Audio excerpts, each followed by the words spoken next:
The last example we're going to look at for this set of energy series videos is going to be the conservation of energy in complex motions. So we've previously learned how to use kinematics to solve one-dimensional, two-dimensional motions. I want to just kind of postulate a hypothetical here. Let's say we had a hill that has a curve at the bottom, but I know how high the hill is or how tall the hill is. That's not a straight line. Let's make that a straight line. Let's say that this is 30 meters, okay? And I have a ball that's on the top of the hill. Let's say the ball is 1 kilogram. We're going to make the math easy for us. And we could say negating the friction, I want to figure out what is the final velocity of the ball at the bottom of the hill. The final. How fast is it going to go? You can think from a kinematic motion perspective, this could be kind of tricky. I have a horizontal motion, I have a vertical motion, but it's going to experience different accelerations. Here it's at a diagonal. Here it's also at a diagonal. The ball changes because of this curvature. I don't have to integrate or figure out what it's doing at every line of the curve. I can use conservation of energy to really simplify a complex problem like this. The ball, before it starts moving, only has one type of energy, in this case, gravitational potential energy.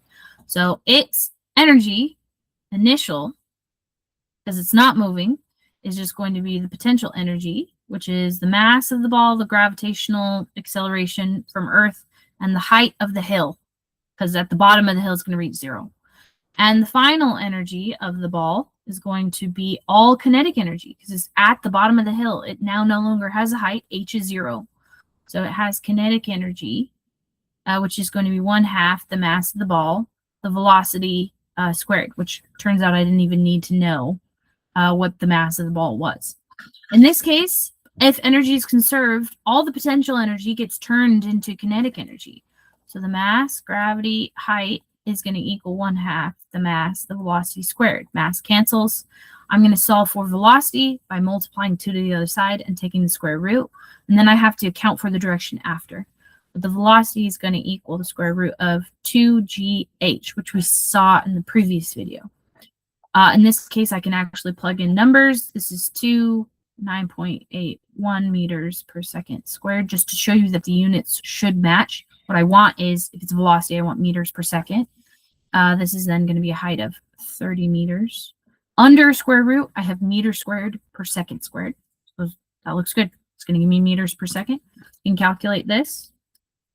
I get that the ball at the bottom of the hill is going to be going 24.26 meters per second.